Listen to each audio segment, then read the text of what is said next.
the root cause is Islam. The root cause is an ideology that values death more than life. Islam translates to submit, and Israel translates to wrestle. It's terminology and language, it all permeates. How often do you see a Jewish person or a Christian person or a Hindu person or a Buddhist person violently attack someone of another faith just because they have another belief system? It's absolutely absurd. This is not a conflict about land. This is a religious war. It's black and white people. There are people who want you dead, and there are people who don't want you dead. Destroying the leadership of the Islamic Republic of Iran should be the best thing for the Free Palestine people, but they're completely silent. I just want to say, there's nothing irrational to be afraid of a clear and present danger. If somebody's gonna hear Allahu Akbar, they're gonna be worried. If somebody's gonna hear Baruch Hashem, they're not gonna be worried. Iran, in the last 2 weeks, has bombed more Arab countries than Israel has in its entire 75-year existence. If Jewish day schools, Hebrew schools, summer camps were doing their jobs, we would not need to have Club Z. What is up? Welcome back to the Jeremy Awakens podcast. Today we have a very special woman in the building. We got the one and only Masha Merkulova. Very well. Wow. The founder of Club Z, a movement that educates and empowers Jewish teenagers to stand proudly in their identity, understand the history of Israel, and develop the confidence to speak openly about Zionism in an increasingly hostile environment. Her work has inspired thousands of Jewish teens across the United States of America, but it has also sparked serious backlash and controversy. Masha! Jeremy, what an honor. Finally, I've arrived. Finally, Baruch Hashem, we made it happen. I'm so happy you're here. How you doing? I'm doing great. Yeah? Yes. Amazing. We have a lot to talk about. Yes. We do, because, currently as we're recording this, Israel is in the middle of a war with Iran. And I'd love to get your thoughts on this. But something that I've been thinking about is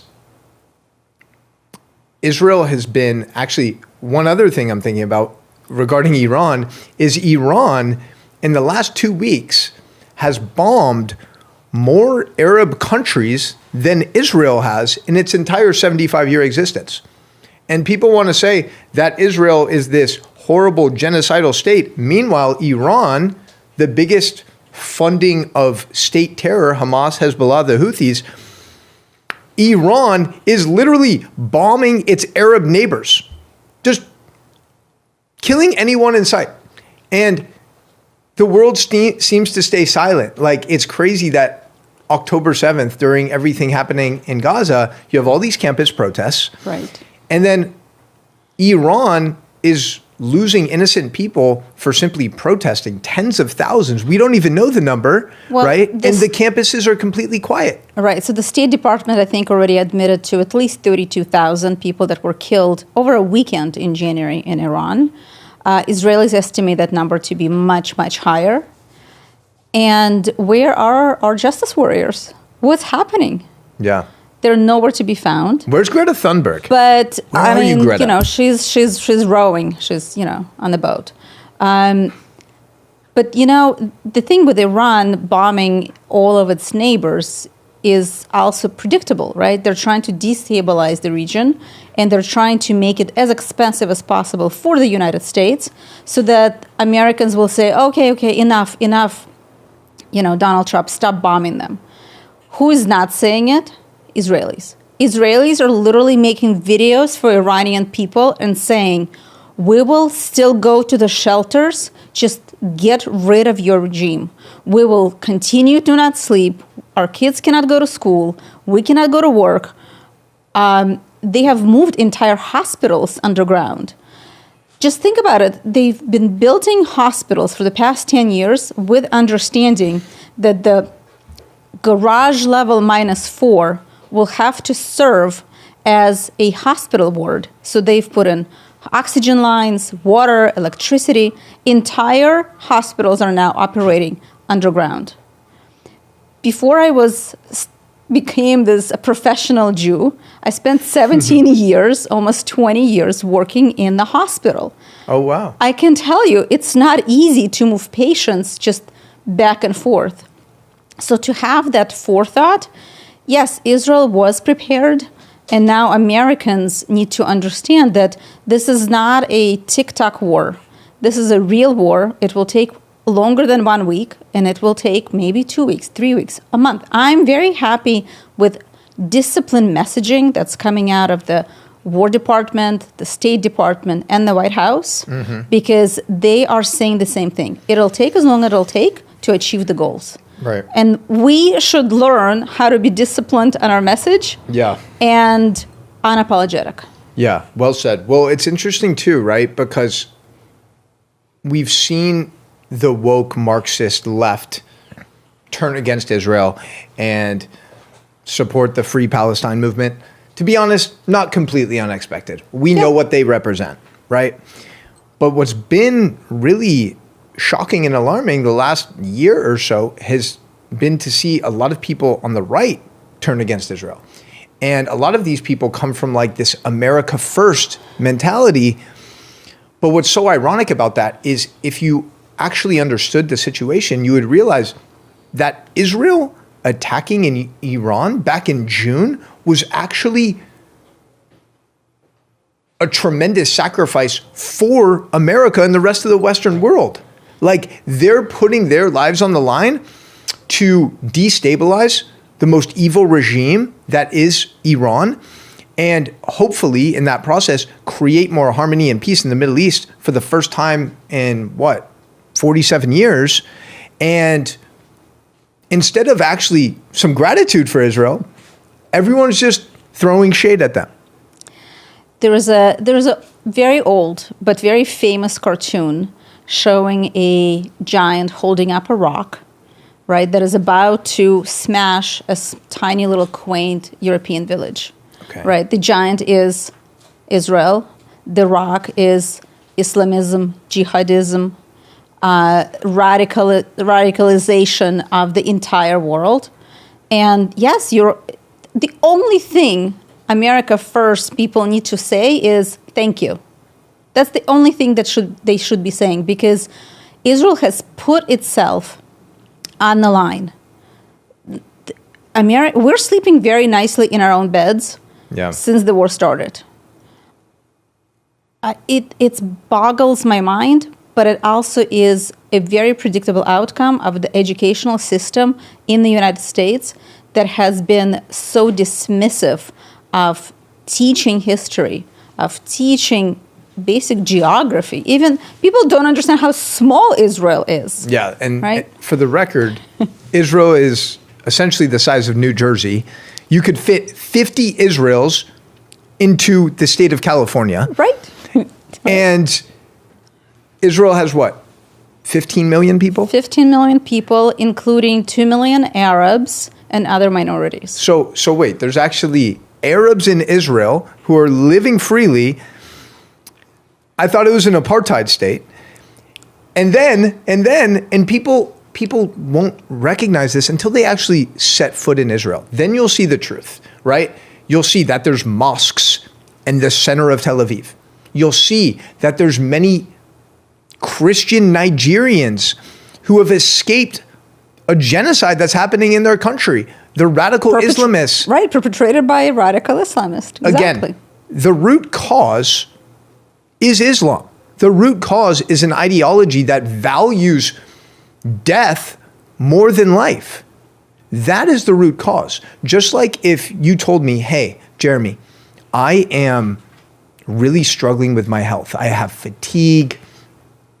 I have some weird thing on my skin. I have stomach cramps. I'm going to be like, Masha, what's the root cause? What's your nutrition like? Are you moving your body? What's your stress like? Let's identify the root cause so we can actually create healing, right? Same thing on a global scale. It's like, what's the root cause of the shit show that's happening in New York with Mamdani? Okay, radical Islam. All these terrorist attacks that are happening all over the world, 99% Islam. Iran, Hamas, Hezbollah, the Houthis. All of this is stemming from an evil ideology that values death more than life itself. That's what we're dealing with. So when people start with, if we could just only give Palestinians their own state, right? The two-state solution. Yeah. This is not a conflict about land. This is a religious war. And it is Judaism versus Islam. Or rather, it's Islam versus everybody else. In the tenets of Islam, it states very clearly that if the land was once under Islam, it is forever under Islam. And they don't differentiate between Israel or Spain or, of course, just how we say next year in Jerusalem, they're saying next year we're going to take over the United States. Like, it's in their literature. It has been proven and shown. The Charter of Hamas states it clearly. They're not hunting Zionists. They're hunting Jews. Hassan Nasrallah, the well-deservedly departed leader of Hezbollah, have said, it's such a pity that Jews are spread all over the world. It would have been so much nicer if they just came. They all need to make aliyah, so it'll be easier to kill them all together in Israel. Yeah. So, yes, the root cause is not Jews have built apartments on a hill somewhere in Judea. It's Islam wants to create the caliphate and to conquer the world. And until we realize that, until we stop being afraid to be labeled Islamophobes, yeah, we're not going to get anywhere. And so true. I just want to say, there's nothing irrational to be afraid of a clear and present danger. Yeah. And I don't know, if somebody's going to hear Allahu Akbar, they're going to be worried. If somebody's going to hear Baruch Hashem, they're not going to be worried. So that it's very simple. One of my can I go on a pet peeve? One of my pet peeves is when people start telling me, it's complicated, it's nuanced. It's just, nothing is black. It's black and white, people. It is black and white. There are people who want to want you dead, and there are people who don't want you dead. It's not that difficult to choose. Yeah. Well, it's interesting, too. You mentioned Islamophobia, right? And a phobia is having some sort of irrational fear, right? Like, I have an irrational fear of the wind or the sun or a spider, whatever it is. It's quite rational to have fear of Islam. Islam, their whole entire mission is to eliminate anyone that doesn't submit to Allah. I mean, the person that they idolize the most, Muhammad, married Aisha at what, age 6? Had sex with her at age 9? They're idolizing a pedophile. Right, and he was in his 50s, by the way. Yeah, right. He was 53 years old, by the way. Right. Just think about that. Think about that. Their whole ideology and belief system is based on pedophilia, is based on this evil ideology. Why am I not supposed to be scared of that? Why am I not supposed to be scared? What's really scary, though, and you might have some insights into this, is that they seem to somehow be penetrating the youth, right? Like the Muslim Brotherhood, for example. If you look at their mission, their charter from 50 years ago, they had this 100-year mission. And a big part of that mission was penetrating college campuses in America. And they have literally executed to perfection. So there is a group on college campuses that became quite known after October 7th, which is Students for Justice in Palestine. It's a brilliant way. By the way, they organize themselves brilliantly because you can't even sue them because they're not technically don't have a national headquarters. However, they came up with a playbook on resistance on the morning of October 8th. So, these were not self-made, self-organized things. And the playbook is Muslim Brotherhood playbook. And United States have been following Muslim Brotherhood for years. I believe either late 1980s or early 1990s, FBI have documented, right? They have recordings of Muslim Brotherhood meetings. And only now are we trying to classify it as a terrorist organization? Seriously? We need to wake up. And I am, for one, very grateful to this administration that is so on top of it, because circling back to America first, it is in America's best interest to root out anybody who is anti-American. And Islam definitionally is anti-American. And I know people are going to say, how could you, such a broad strokes, there are so many Muslims who are great, only 10% are radicals. Okay, let's do some math. There are 1.5 billion Muslims in the world. 2 billion already? Yeah, okay, my math. See, I can't keep up. They've already been growing exponentially. All right. So 200 million are radicalized. Yeah. Population of America is 350 million people. Yeah. 15 million Jews in the world. Like, really? Like, really? We're not worried? And first of all, that number is tremendously low. I'm being conservative. Exactly. Right. It's a way higher number, you know. But even like you said, even if it only was 10% of Muslims that are radical, that value death more than life, that's 200 million. How many Jews are in the world? 15 million. That's 0.2% of the world's population, not 2%. 0.2. That means, on average, if you just grabbed 1,000 people, on average, 2 of them would be Jewish. Yet somehow, the Jews are responsible for the world's problems. Somehow, this little tiny country named Israel, which is 1/50th the size of California, is responsible for everyone's problems. I think the world has a problem of victimhood, where they can't take accountability for their own actions, for their own mistakes, so they blame the Jews. They blame Israel. It's like an easy solution. It's an easy solution. And by the way,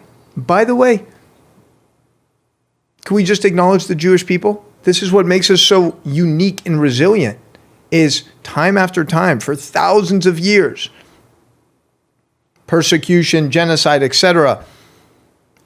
We don't play victim.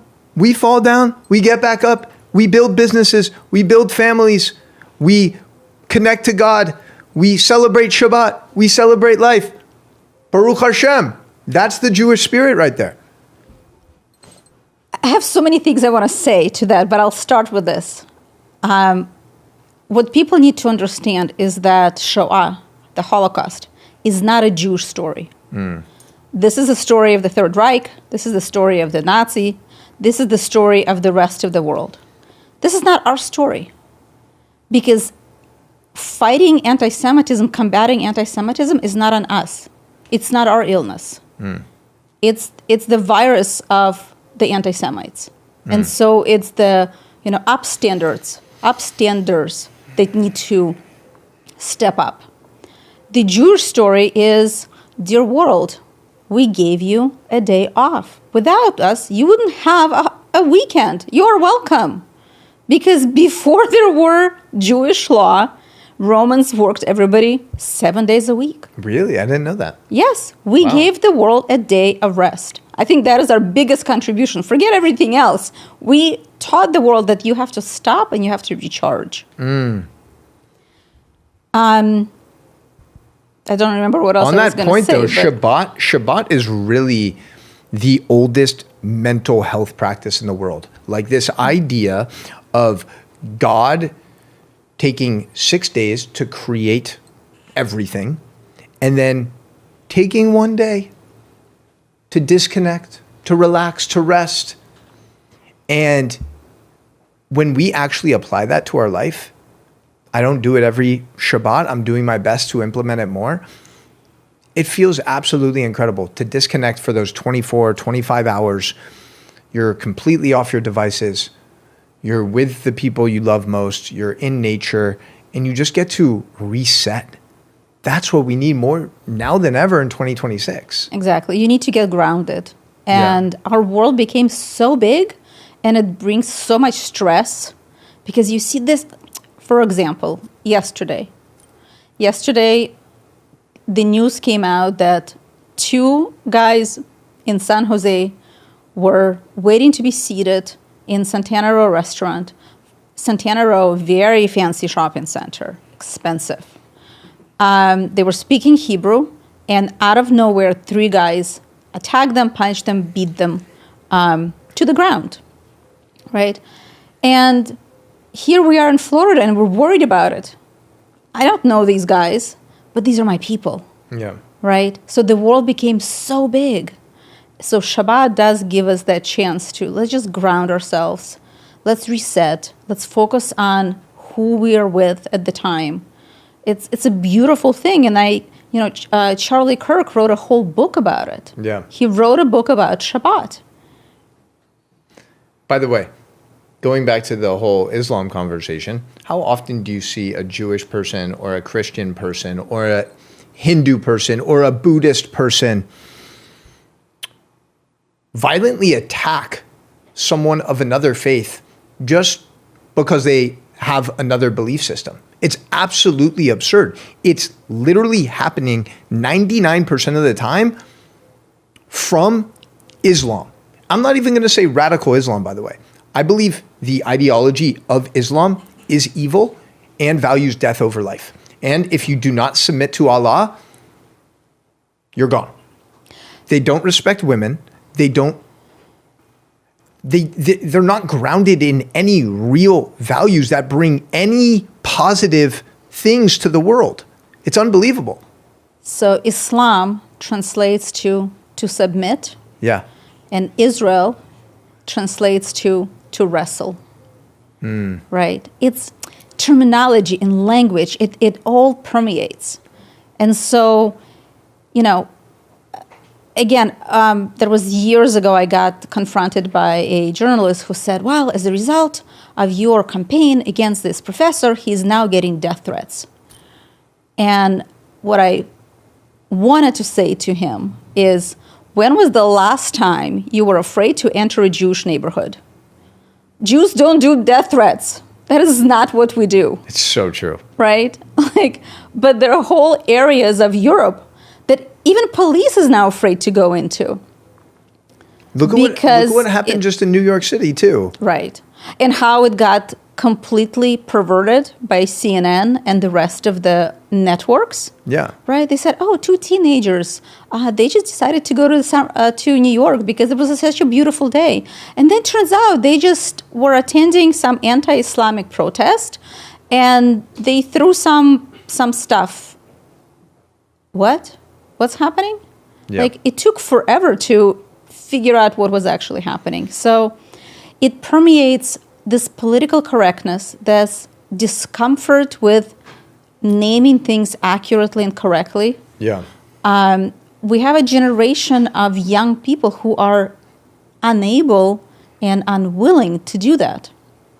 It's unless we're going to reel back and give our youth some backbone.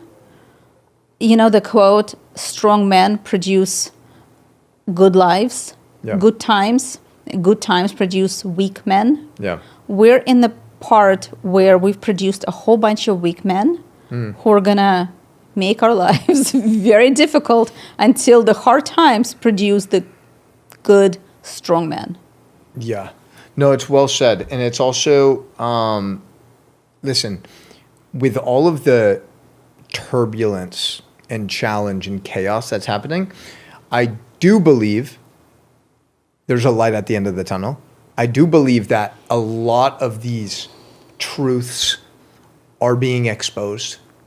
I've been saying it for the last 2 years. The Free Palestine movement is literally the biggest scam in the history of the world.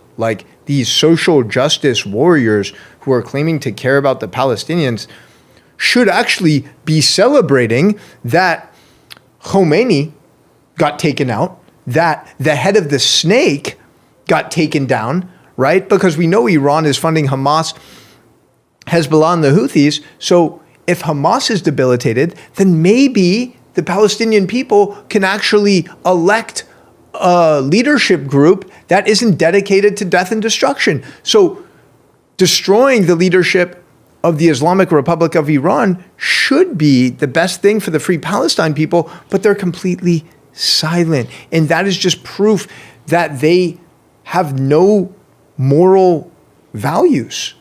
The biggest victims of Islamic terrorism are Muslims themselves. Right? They like women have no rights. Gays are hanging on the cranes. They are the biggest victims. I hope that they also will start reevaluating, and there's hope, right, with Abraham's Accords, with the Emirate system. So, yalla, that's what the Arabs living in Israel could aspire for, right? They could form their own emirates. This is a system that is, for your listeners, they could go to, I think it's called emiratessolution.com, or they could just put in Mordechai Kedar, Emirates, and he spells out, he is the world's expert on understanding the Arab mind. And God willing, we might have some news coming up, hopefully soon, that it's starting to sort of like get traction. This is the closest we've gotten ever to peace in the Middle East. Exactly. You know, and hopefully things can continue growing and building bridges. You know, it's interesting when I think about the mindset and ideology of these different countries, right? Because we know that Gaza could have easily been the next Dubai. Yeah.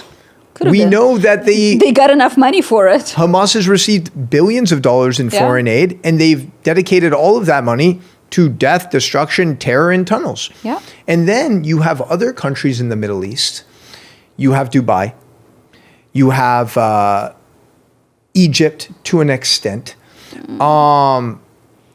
You got the whole Emirates, the Saudis. Saudi. Yeah. Like, they have leaders that are actually focused on growth, on innovation, on success, on building possibility for their people, on the economy, rather than focusing all of their energy on killing the Jews and annihilating Israel. That's what happens when you actually focus on building and creating rather than destruction. Then you still have countries like Lebanon, Syria, Palestine that are completely overrun by Islamic thugs. Beirut used to be called Paris of Middle East. Yeah. Right. Lebanon was a Christian country. It was 80% Christian. I think now it's barely 10%.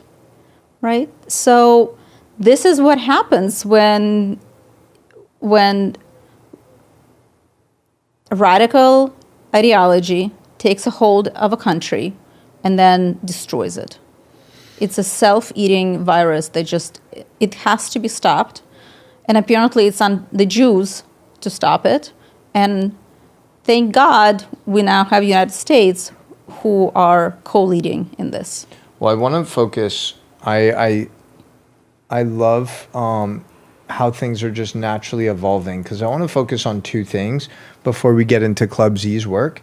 So we've been talking a lot, again, about these issues, these problems. And I think it's very challenging at times to be in like these communities and echo chambers where you're seeing all this stuff and it's like hard not to get angry. Right. Right? What I've been trying to do myself is focus on pro-Semitism, which I think I've mentioned to you, but it's like, right, listen, so much of the focus and energy these last couple of years have been about fighting and combating anti-Semitism, which is amazing. We need that. We need to bring awareness to the hate that's happening. And on the other side of the spectrum, if we're always focused on defending ourselves and being on defense, it doesn't actually give us an opportunity to be on offense and create our own narrative, create a narrative aligned with the truth. So how do we actually lean into this pro-Semitic narrative? I think it's really by talking about, again, the truth, the innovation, all of the startups that are happening, it's about each Jew individually being the best version of ourselves. Okay? Starting off your morning with the Modeh Ani, wrapping tefillin if you're a man, lighting the Shabbat candles if you're a woman, being connected to your spirituality and Judaism and constantly becoming the best version of yourself and connecting as community. Because when we're in that energy of being on the same team and not fighting with each other and creating and innovating and collaborating, that's when we're unstoppable. That's why the Jewish people are running the world, right?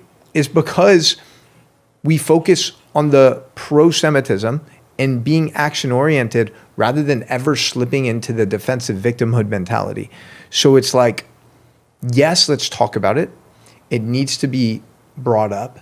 And how can we find ways to not fall deep down the rabbit hole? Because then it's like, I've been there and I'm like, fuck, like get me out of here. Like this, like I feel disconnected from my like joy and like, I'm like, I want to fucking feel happy again. Like shit, there's so much darkness. Right. So it's about us individually shining our light and then collectively as the Jewish people being a light. You said something and I just want to, I've always wanted to say it. So this is my opportunity. You know, when people say, oh, Jews control the banks and Jews control the media and Jews control, oh, I only wish. I wish we could do that. Just, one ATM, that's all I need. The reason people are so puzzled and don't understand Jews is because for 3,000 years, we have lived differently. Not better, not worse, but we did set ourselves apart, right? Jewish tradition demands certain things that are not like everybody else. And I think the clinical word is anti-Semitism, Judeophobia, Jew hatred, whatever you call it, it's the fear of the other and the envy. And what we need to do is lean into who we are. Because all of our enemies are no more, but we're still here. Why are we still here? Because we clung to who we are, right? 80% of Hebrew slaves stayed in Egypt. 80% stayed in Egypt. If you're a Jew today, that means your ancestors continuously made choices to remain Jewish. So what are you doing with that choice? Because living in America, it's a choice. If you don't want anybody to know that you're Jewish, nobody will know, right? But if you want to shine the light, then I'm not saying scream it from the rooftops. Yeah. But I'm saying bring it up in casual conversations. Yeah. Right? Mention to your neighbors that, you're celebrating a Rosh Hashanah. To your coworkers, whatever. It's just so many people, they know Jews, but they don't know that they're Jews. Yeah. And I so think a lot of Jews have been they've like wanted to hide. They've wanted Right. to not draw any attention to themselves. And to some degree, I understand it. But yeah, I totally feel you on that. I'm trying to get my star. I see that. Years ago, there was an incident in Palo Alto where Jewish girls were having ice cream at a ice cream shop, and non-Jewish boys would come from a neighboring school and would taunt them. And the girls never shared it with the parents until it gotten so bad where it was, we don't need your names, numbers would do. I bet you're so tasty from the oven, you'll be crispy. All of these horrific things. By the way, this was 2017, I think. And the response of the parents is what horrified me, because the response of most parents were to tell the girls, just ignore them, keep your head down. They're stupid. Don't worry about it. Just, stop going to this ice cream shop. Right? So what these girls learned is, don't be proud of who you are. don't stand up for your own dignity, just hide it. And so, of course, we're going to have people who are going to put their Magen David inside, who are not going to share anything. And at some point, we need to say, who are the adults in the room? And how are we responsible for the educational outcomes that we're now seeing? I really relate to that because I was with a friend, I think last month in Miami, and she's like, I love coming to Miami because I don't have to change my name on Uber. And I'm like, what do you mean? She's like, yeah, in Paris, I have to change my name because most of the drivers are Muslim. Right. I'm like, damn, that's crazy. Like simple things like that. And I don't know what it's like to be a young woman. Like I would probably have that same fear too. I don't know. I might choose to change. That's a reasonable, listen, it's a completely reasonable fear. Yeah. 100%. What is even sadder is that there are young Jewish couples who are having babies and who are thinking, okay, do we want to name our kid obviously Jewish names like Akiva or Aviva, or should we go with, Arthur is okay? And these are real conversations happening in moms groups on Facebook. Yeah. And, or another real conversation, should we put our Hanukkah decorations out on a front lawn or should we not? Should my kid put a mezuzah up on the door of the dorm? Yeah. Or not? Right? And that is just, how pathetic are we? That's the life we're living. And it's interesting because it's like this duality between, obviously, you want to prioritize your safety. You don't want to put yourself or your family in danger.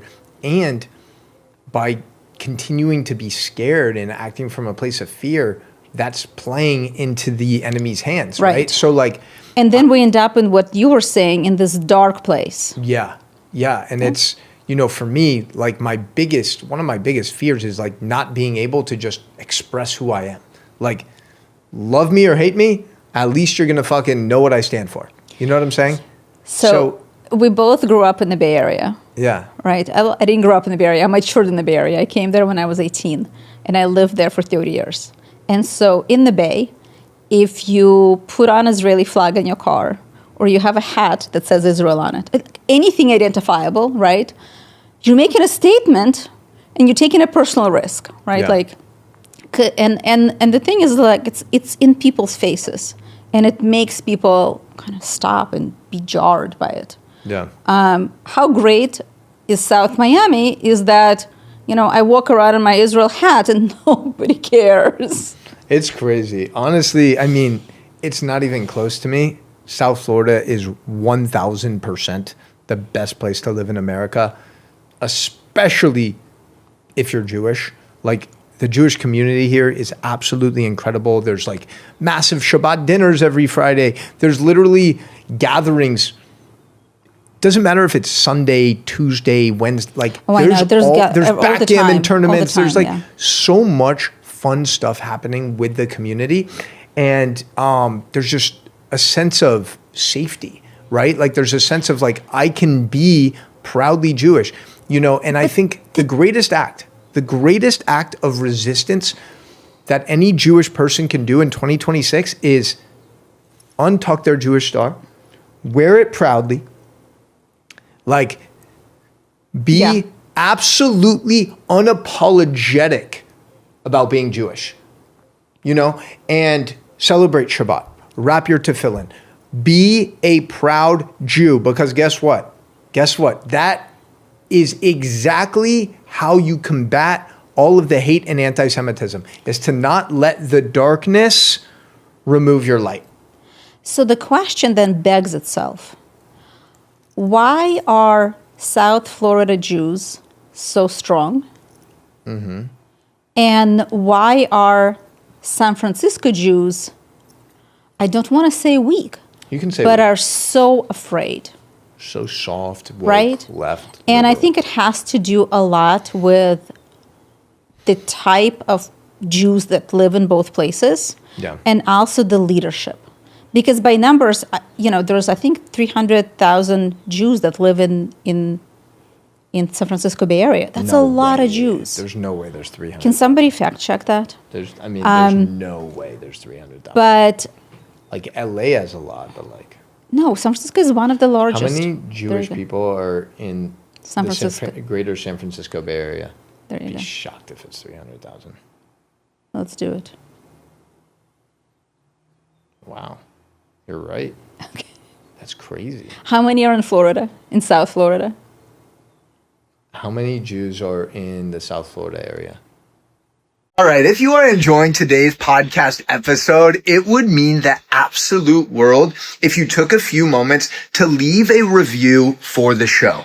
Whether you're listening on Apple, Spotify, or watching it on YouTube, it genuinely helps so much by leaving us a review. It helps me become a better version of myself, and it helps us reach more people and impact more lives, because the truth is, I don't have any paid sponsors for this podcast.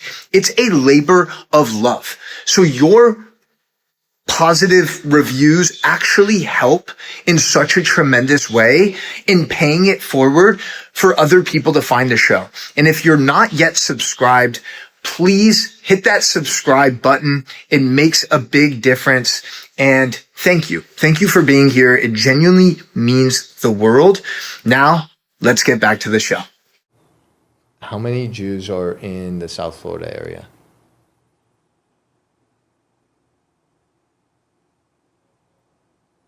Wow. How many? It's like twice as much, 700,000. Oh, okay. That's good. That's great. But still, I'm surprised right? it's only double. Right. There is not one single kosher restaurant in the entire area that is like worth talking about. I mean, there's tiny little like delis and stuff. Yeah, but I haven't been to any of them. Right. But in any case, we're off topic.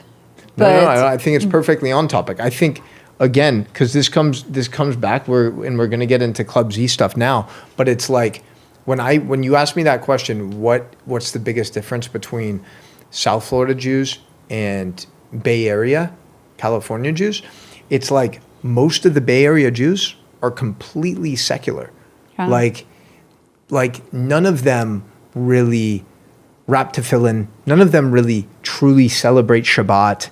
None of them are actually proudly Jewish on a day-to-day basis. Sure, they'll go to service for Yom Kippur or Rosh Hashanah, but like they're not actually connected to God.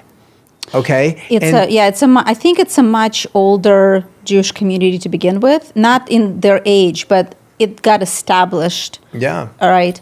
Like the first synagogue in San Francisco, the largest one, it takes a whole block of the city. You'd never know that it's a synagogue. Really? There's not one Where is it? identifying. It's Temple Emmanuel. I don't know. People could. You'd never know it's a synagogue. They don't have Israeli flag on it. They don't have anything identifiable, probably other than there's probably a security guard standing. Like, that's how you know it's a Jewish institution, right? Yeah. We have security guards. 24/7. Because apparently federal, state, local governments are refusing to secure our places of employment, worship, and education. You know, when a 3-year-old goes to preschool with armed guards and we think it's normal, there is something wrong with us if we have accepted it. And think about every Jewish institution now needs to budget for that. Right? Like, where did Jewish money go? There. They go to pay armed guards because we don't demand local, state, federal government to treat us equally to every other house of worship educational institution. Yeah. So this whole idea of, now there's like a group of people who are like, it became a very trendy thing. Like, I'm not anti-Semitic. I'm just anti-Zionist. Yeah. Right? Now, I might be completely wrong, but when someone calls me a Zionist, I take it as a huge compliment. It's like Zion is referring to Jerusalem, and a Zionist is just referring to, hey, the Jewish people have a right to their own homeland in their ancestral land. birthplace. Now, Israel's one country, the size of New Jersey, right? Why does no one have an issue with the fact that there's 57 Muslim countries, 120 plus Christian countries, yet the one Jewish country seems to have all of this attention on it? Can you imagine the resources being put on to hate on Israel and the Jews in the world, and how much the world would be better if they just, let us live our lives? Go do something else with your life and your money. But listen, one of the things that we have missed a little bit, but I think we're finally catching on and catching up, is we weren't even in the arena to fight. We were just ignoring it, right?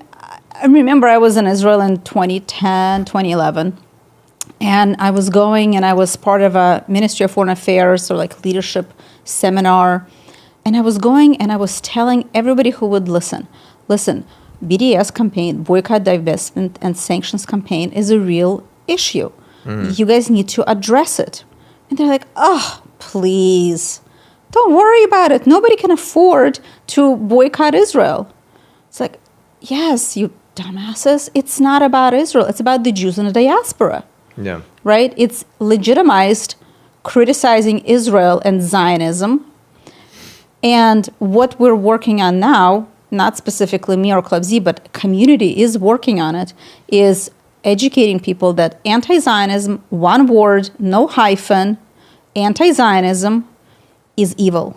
It is a hatred. It's a hate movement, right? It has nothing to do with Israel because, like you said, there's only one Jewish state, 50 plus Christian states, 20 plus Arab states. What is the problem? It is a hate movement. Anti-Zionism is a hate movement, and we need to treat it as such. It's nothing less. How would you define Zionism? Zionism, there's many definitions that I love. The short one, it's a love story between a people and our land. It's as simple as that. That's what I would teach 5th or 6th graders. It's a love story. For adults in the room, Zionism is a liberation movement that has decolonized the land of Judea and Samaria and brought the indigenous people back to its land. And we are sovereign there, and we're able to govern ourselves. We are no longer objects of history, but we are subjects of it. We are doing our bidding for ourselves in Israel. So we have to have understanding that Israel is not a newly formed state in 1948. United Nations didn't create Israel. We had a functioning state in 1920s. Everything was there. Everything was prepared. So it was a formality. And the Holocaust didn't cause Israel to be established.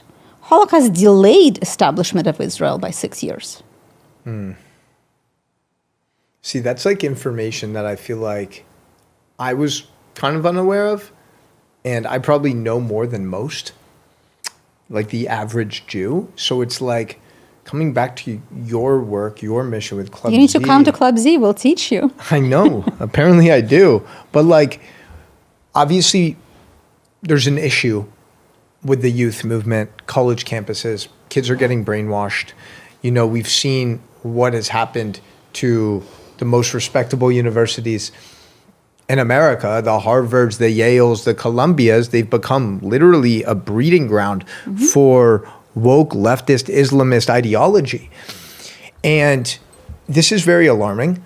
And it's something I think about a lot because it's like when I have my kids, right, they're probably going to be, it's at least 20 years away from them being in college. I'm like, I really wonder what the vibe is going to be like at these schools and at other schools, because right now it's like I'm paying 50 or 60 grand to insane. Teach my kid to protest for free Palestine. Like, what the fuck? Right. So I guess what is the foundation right now for you in Club Z, like educating these young Jewish kids before they go to college, what do you feel like is the top priority right now?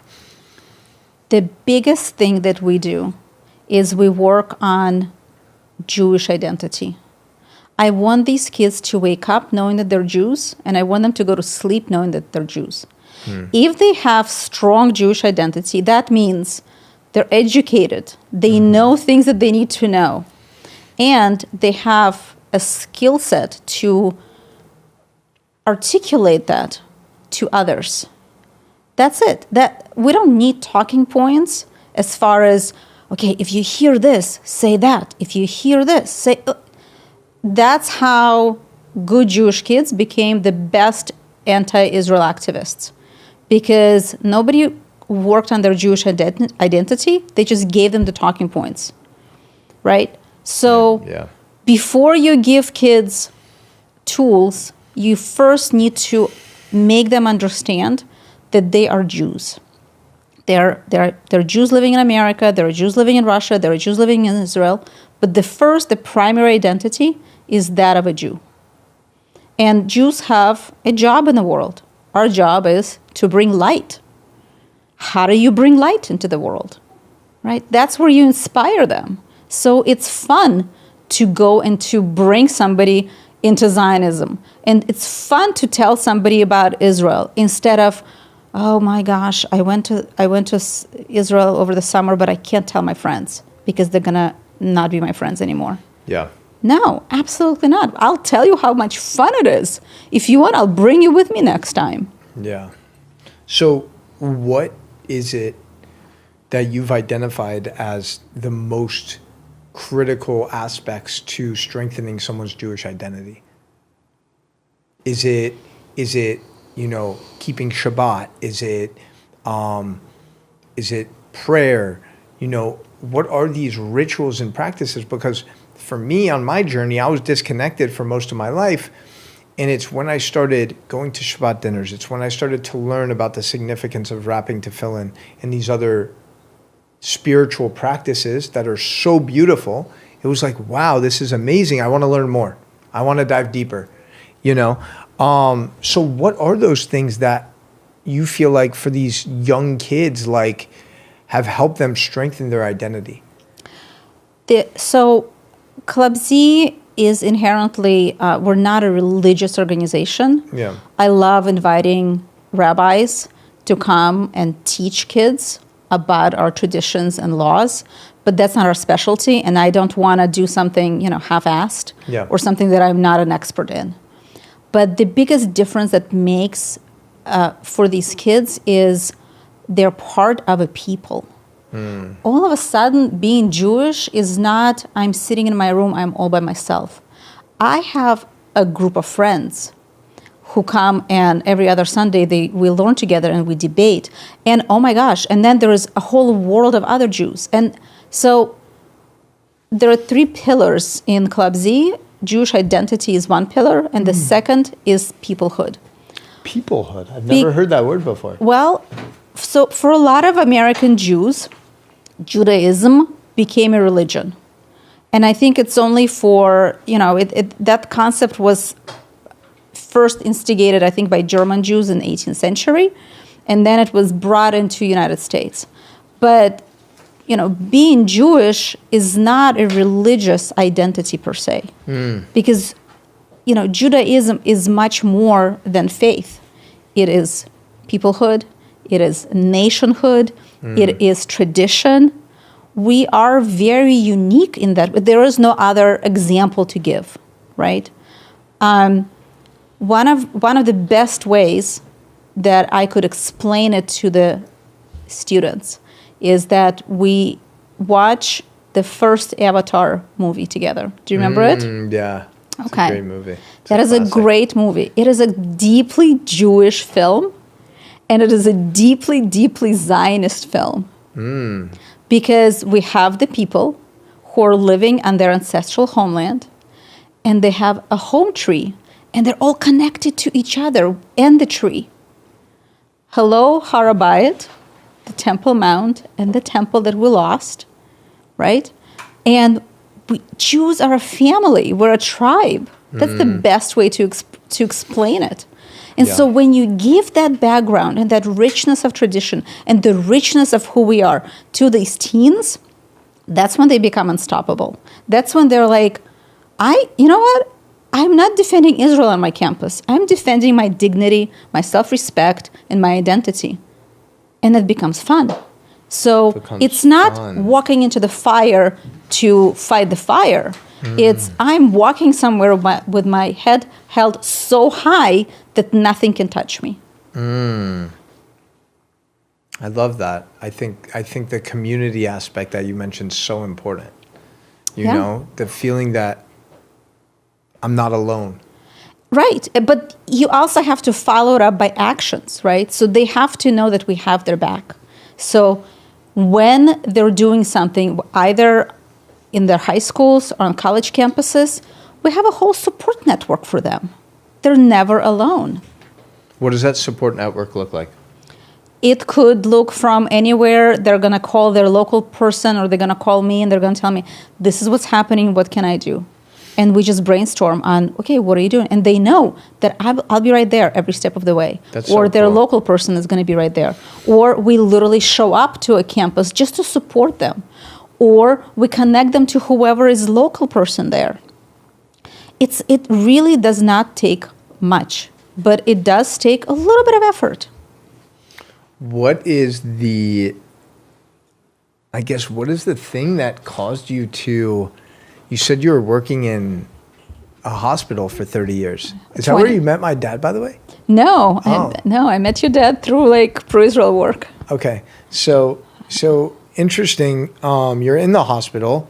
What were you doing for? I was labor and delivery nurse. Oh, wow. Yes. Okay.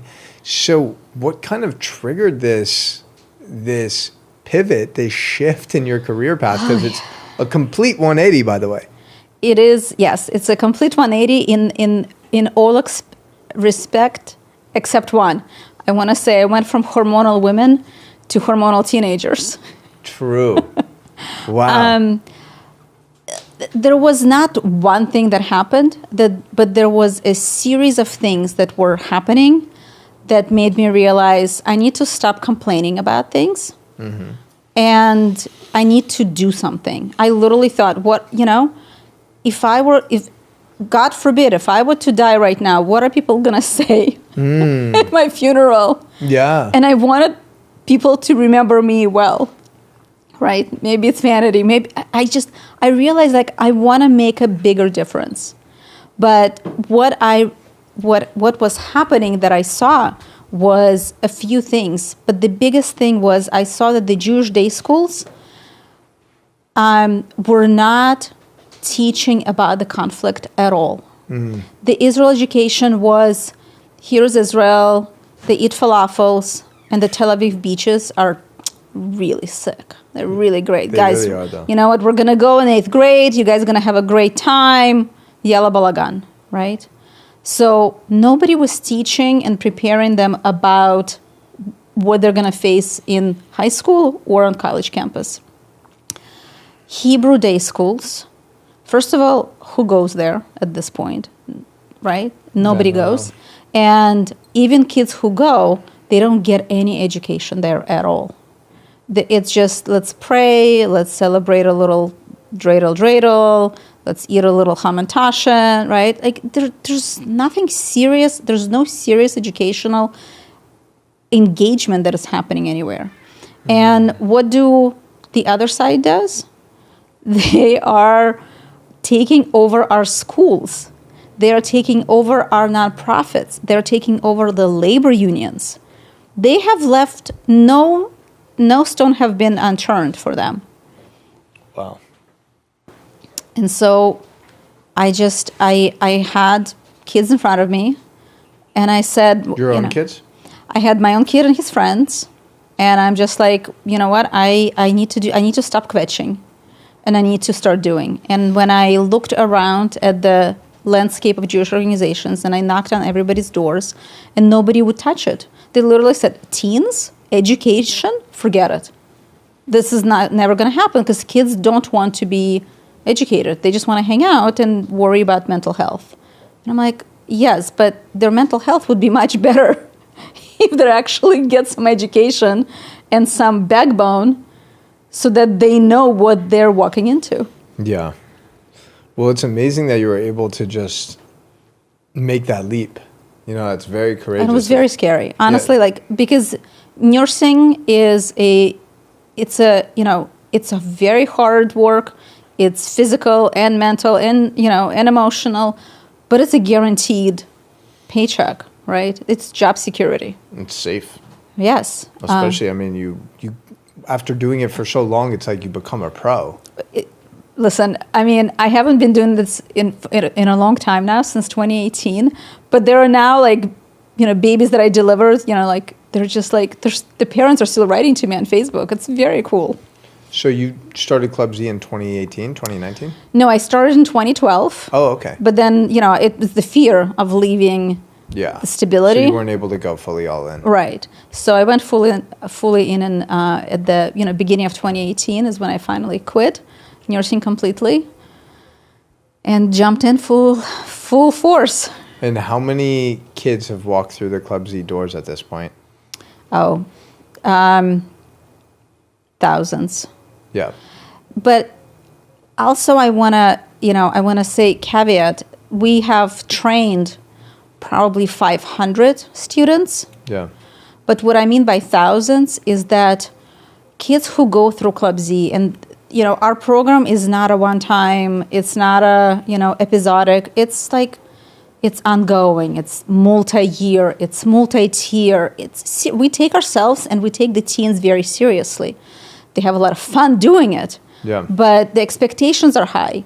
And those teens that have went through the whole program, each of them becomes a huge force multiplier because they become the source of information for their communities around them. So we've had a teen who held her own with a UCLA professor. Literally at a dinner for a federation, she happened to be sitting there, and her parents then wrote about it to us. And they said, we were so impressed that our daughter educated a UCLA professor on origins of the conflict, that it's not in fact about the land, of the indigeneity of the Jewish people, right? That's amazing.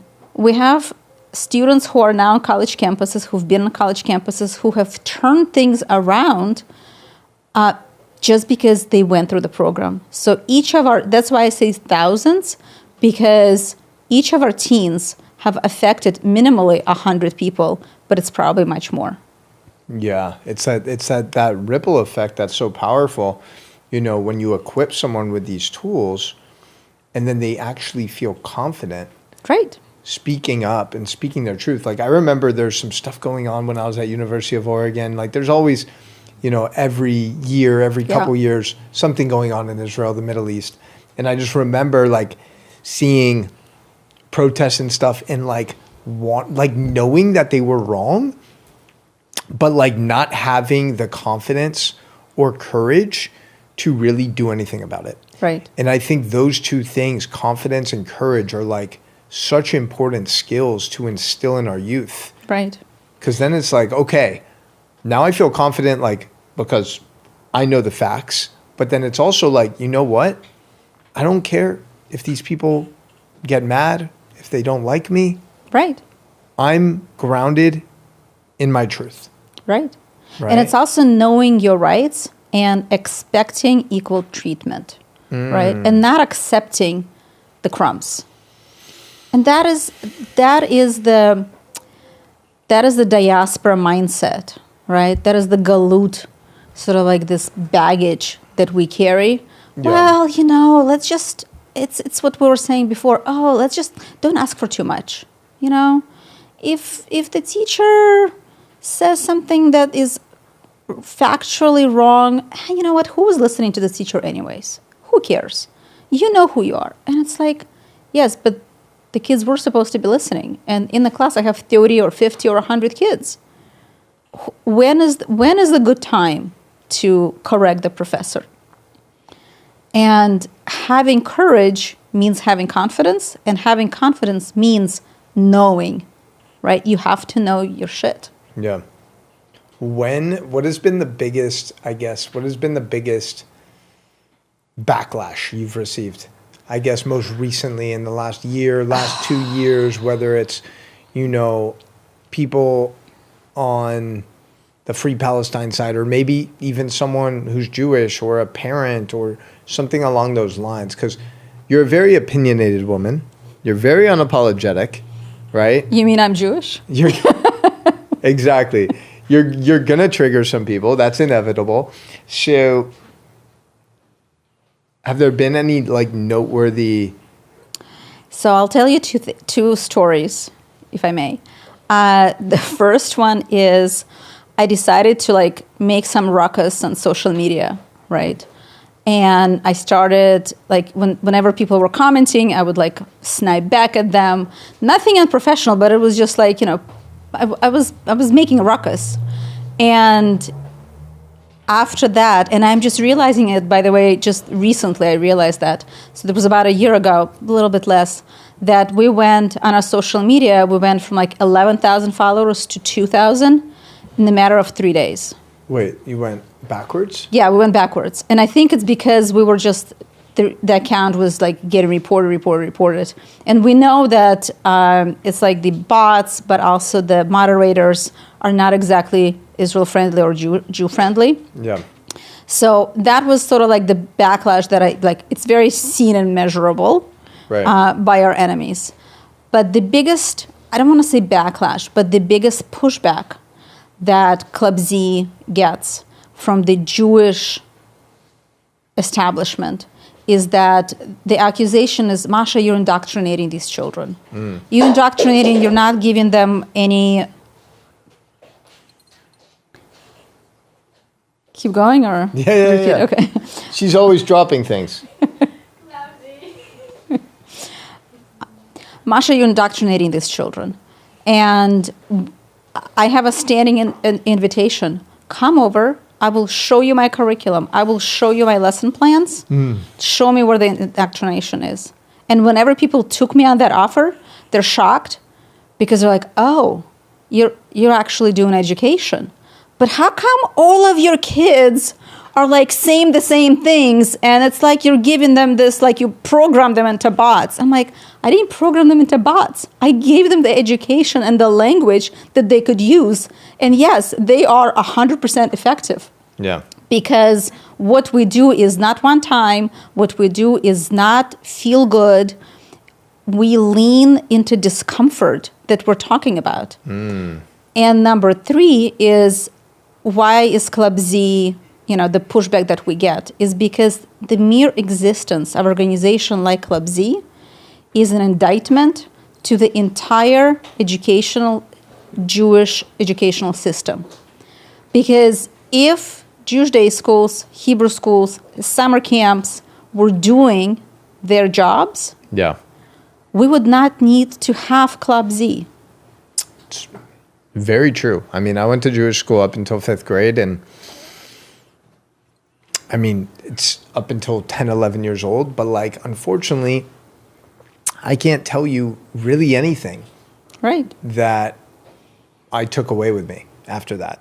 Maybe if I stuck with it, maybe, but you wouldn't. I'm sorry. You wouldn't. But the thing and is, that's the problem. But the thing is, if I was creating a curriculum for a Jewish day school or something, right?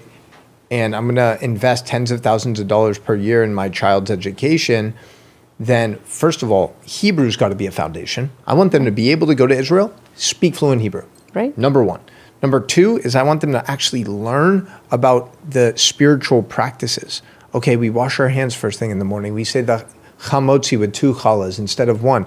We wrap tefillin after our bar mitzvah. We say the modeh ani in the morning. We give gratitude for another day at life. These are the foundations. Yet, I don't think any of these things are really discussed and talked about. And then also, there's got to be a mention of Israel. What is Israel? What is Zionism? What are these things? And debunking the myths that these kids are getting exposed to on TikTok, right? Well, listen, I don't know what grade, I think maybe 5th grade, they're learning ancient civilizations in Jewish day schools. And they're learning about Egypt and Greece. Why aren't they learning about ancient Israel? In Jewish schools they're learning about? They're not learning ancient Israel in Jewish schools. That's crazy.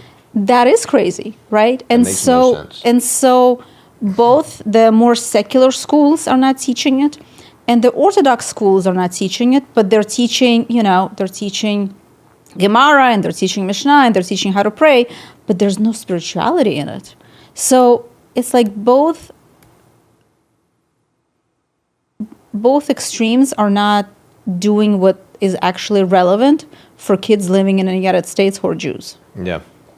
And the other point that has not been discussed at all is that why are we not reflecting back? Where are the conversations in the community of we have clearly failed our youth? October 8th was the evidence of it, right? Like we did not meet at the moment. Why is there no introspection, and why nobody's holding anybody accountable? The same people, the same organizations, everything is the same. How is that possible? Like, if this was such a failure of education, why aren't we reevaluating how we do things? Yeah. And I do know that there are initiatives that are happening, and hopefully they're going to be announced and they're going to be celebrated. But the thing is, we can't even start talking about educating our kids until we raise a generation of educators, right? Because we have educators who are on calls saying, well, why can't we call Israel a genocidal state? This is Jewish education professionals. I mean, it's insane. The problem is much bigger than an average Jewish parent understands. What are you most hopeful about during these interesting times? Here you are, Mr. Sunshine. I am hopeful for... The truth is, October 7th did wake up American Jews. I see it most of all in the most hostile places, like, San Francisco Bay Area. Boston is very problematic. Los Angeles has always had a very strong Jewish community, but people are waking up and they are doing self-education and they are demanding better from their leadership. And I think the parents are realizing that they cannot outsource Jewish education to Jewish institutions. They have to do it at home. And yes, of course, sign up your kids to Club Z because trust me, but don't trust anybody. No. Check, verify, ask them to open their curriculum, ask them to sit in on sessions. Because there are so many times, today, there was a post on a Facebook group from a mom, she's anonymous, and she literally said, my young adult kids are deeply anti-Israel. I don't even know how to talk to them anymore. And it hurts me, but this is nothing new or this is unexpected, because the thing is, unless you make this education a priority above everybody and everything else, it's above dance classes and basketball practice and ski trips. Unless you make it a priority, your kid will not be like you. They will be absorbed by progressive, Marxist, anti-Jewish agenda. It's 100% guaranteed. Yeah. There's not even a question about it. It's 100% guaranteed that unless you make a choice for them now with your money and your time and your effort, your kid will be anti-Jewish, anti-American, anti-Western. Yeah, it's so fucked. Yeah. But that's why we need you. You're playing a very important role on this journey. We just need more of that. Yeah, I mean, listen, I think these kids ultimately need better leadership, and I think they need to go to Israel. I think when you go to Israel, you see the truth. Yes. You see Muslims coexisting with Jews. You see mosques in the center of Tel Aviv. You see a bunch of displaced Christian Nigerians who have escaped the Islamic genocide happening in their country. You just see the love of the people, the amazing culture, the peace ultimately. And, I think experience creates the best truth. Like, you can talk about something or somewhere all you want, but until you actually experience it for yourself, you're never going to actually truly know the reality of the situation. Correct. And there's nothing besides I was there, I saw it with my own eyes that can replace that, right? Like nothing else. We did one trip to Israel. We'd love to go again if somebody wants to help us fundraise for that. That'd be great. I allow. She'll do it. There you go.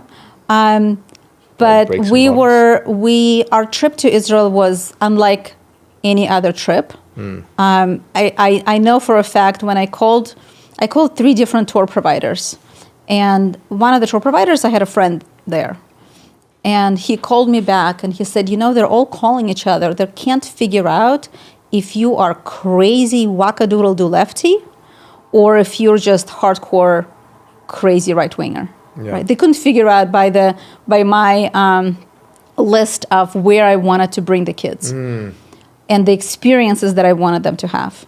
And the trip was supposed to be in 2020 in the summer. Of course, that didn't happen. But we did go in 2022. And last week, I decided to do a poll of survey of the kids who went, right? Like, I believe in metrics and measuring our impact. And so I created a quick survey. I sent it to them. I have to say, like 75% of them filled it out, which is already, pretty cool. And I asked them, what were your biggest takeaways or what, right? And it's going to places that nobody else would have taken them, talking to people directly, hearing the stories. That makes the biggest impact. And so, so for example, we went and we couldn't exit our bus. We brought kids to Shem, Nablus. Wow. We stood, on the hill. And we had Mordechai Kedar with us on the bus, and he explained the story and, the geopolitics and all of this. And then we were driving, on the way back, you drive south to Jerusalem, and our bus got stoned, right? Why? Because we were driving through an Arab village that was in the territories, and, we couldn't stop, we couldn't do anything, but our bus got stoned. And again, we were safe. It was a bus that was prepared for that. But nothing makes it real. Like, we have a big job to do, even explaining to people who are benefiting from living next to the state of Israel, because they don't live in the state of Israel, right? They live under Palestinian Authority umbrella, even to educate those people. That's the job for Israelis. I'm not touching that. But it's experiences is what will make our kids stronger. We also took them to our goat farm. I highly recommend. You will love this. I will connect you. Yeah, our goat farm. Our goat farm. Okay. Amazing place, deep in Judea. It's like the farthest outpost ever. And they created this ecological pool, and there is and they have a, oh my God, what do you call it? An oven where they have like these young people who are there to help with the farm, and they make handmade pita. Oh, okay. And all these like wood burning is, and we sit there under the stars in the middle of Judea. And we're learning stories about David and about Saul and about our origins and what was happening there. And it hits you that, Jews are from Judea is so much more than a slogan. Yeah. We come from this land. We are of this land. We have decolonized it. We have put our flag firmly in it, and we're not going anywhere. Because we have a job in the world, and we're going to do it. Amen. I'm curious to know. I'm getting inspired, by the way. listening to you. I'm like fired You up. should come on our next trip. I'm ready. There you go. mukhan. I'm curious to know, like, from everything that we've talked about today, what is something maybe that we didn't touch on that you would like to talk about? Is there anything that's coming up for you? Yes. One thing that is missing, and it's a gap that needs to be filled, and that is the understanding that educational outcome needs to be something tangible and real. And that is, we have, as a community, we have looked down upon this idea of advocacy because we think it's hasbara. Hasbara is a word, it's a Hebrew word for explanation, explaining.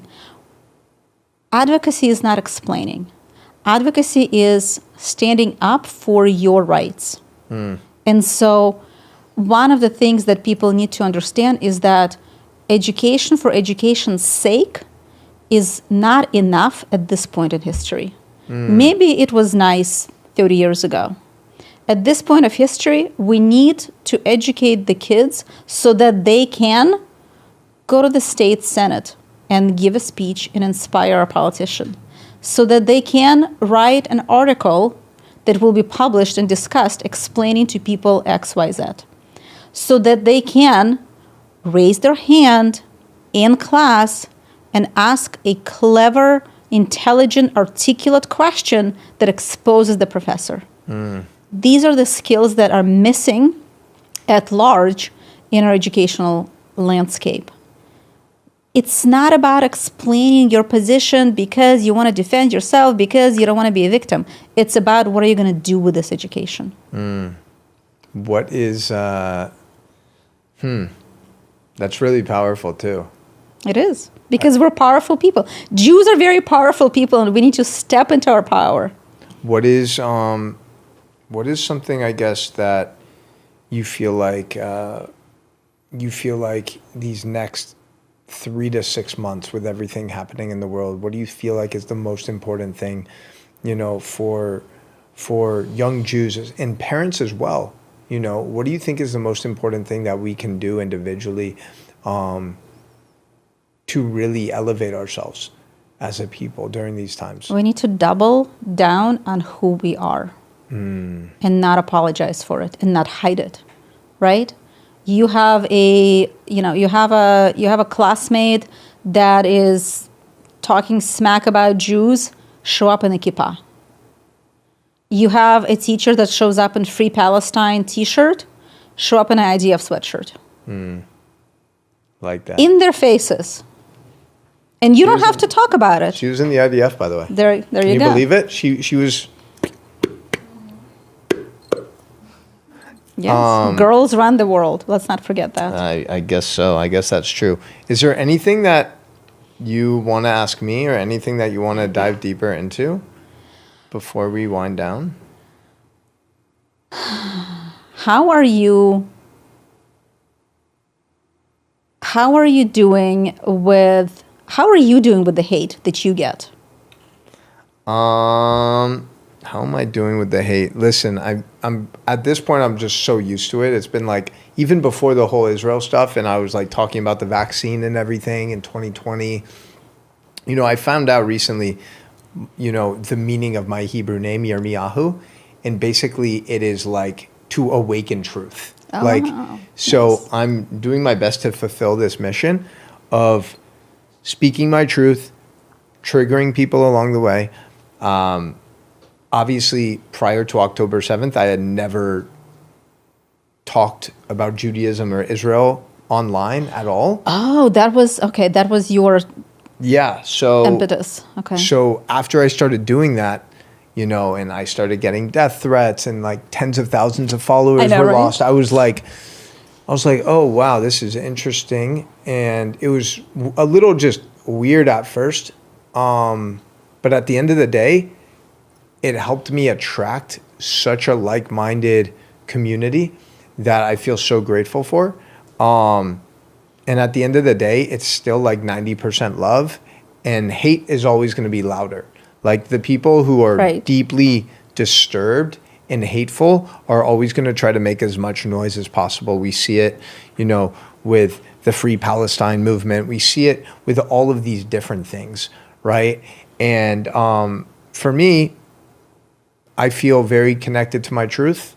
And at this point, like, it's water under the bridge. It doesn't really affect me. Unless it's something where I feel like it's actually putting my safety or like someone I love's safety.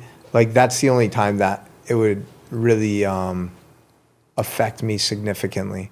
But the name calling and all of that, you can talk all this shit to me, like, it's right, not gonna affect right. me. Because if you're not that thing, then it's like whatever. I don't care about that. So I have a question for you, actually, a serious question. We talked about how we should, stand in our lights, and do positive things. And there are, the negative people, the extremists, right? Like they're the loudest. Yeah. Right. And then the question becomes, well, do we give them the oxygen and we yell about it every time it happens, or do we just ignore it and keep going with whatever it is we're doing? Yeah. I'm guessing you're referring to people like Tucker Carlson, Nick Fuentes, Candace Owens. Yes. And even, whenever something happens that is small, right? Something happened in a school, something happened at a place of work. Do you elevate it to HR? Do you go complain about it to the principal? Or do you just, they're idiots, they don't know what they're doing. The kid is just miseducated, uneducated. So I think there's a couple different things. There's like we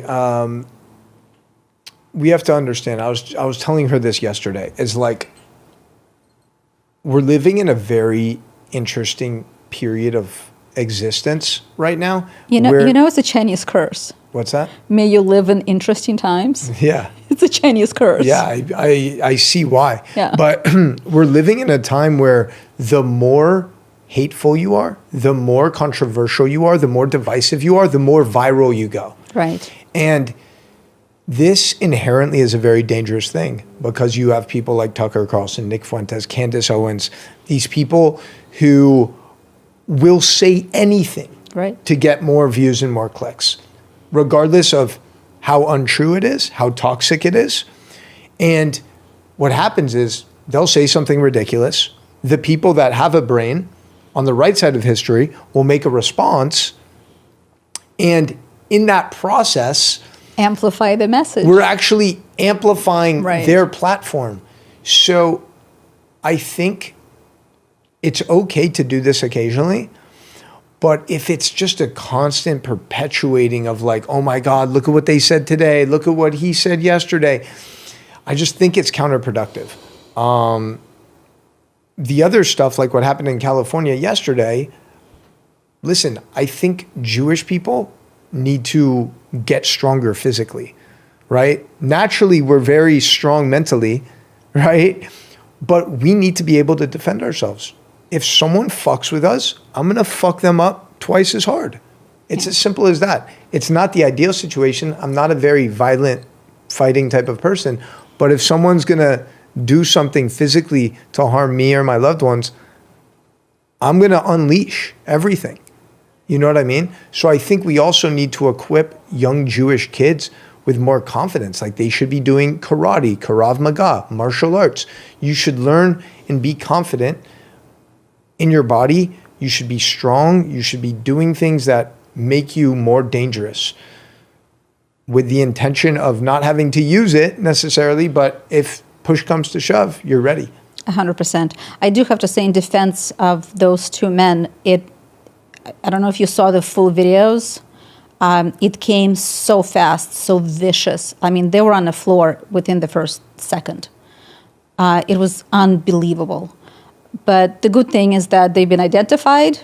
The police has now investigating, which they didn't want to do at first, which was shocking. Yeah. But I agree with you. I think that especially Jewish young men need to be boxing, need to be in their best shapes, Yeah. to be the protectors and the defenders, not just with our mind and our laws, Yeah. but also, unfortunately, physically. And, I'm not a prophet, and I don't want to do I told you so, but I have said since 2017, I have warned people that this will become physical, and unless we prepare for it, we're going to be effed. And Yeah. so, especially now with the war in Iran, Yeah. like we should be expecting these attacks, and we should be prepared. And again, thank God in Florida, it's an amazing state to live as a Jew. Yeah. I mean, let's just say our prayers for the Americans, for the Israelis, for the Persian people. We love you. And hopefully this will all be over soon. And hopefully it'll be a brighter future for everyone and all the people of the Middle East. Well, it can't be any worse. So it's only up from this. Masha, I love you. I'm very grateful that we finally made this happen. Me too. It won't be the last time. Thank you. This was fun. You enjoyed it? Yes. Good. We're gonna have a lot of really amazing content from this conversation. Where can people connect with you, and where can they connect with Club Z? Our website is clubz, Z for Zionism.org. On Instagram, we're at Zionism for Teens. Let's go. We're gonna keep growing that account. That's right. What are we at? 55K? We are at 55K. Let's Yes. go. Thank you so much for watching till the end. You already know, follow this woman right now. Check out Club Z. right. Much love. Peace. Let's go. All right. Baruch Hashem.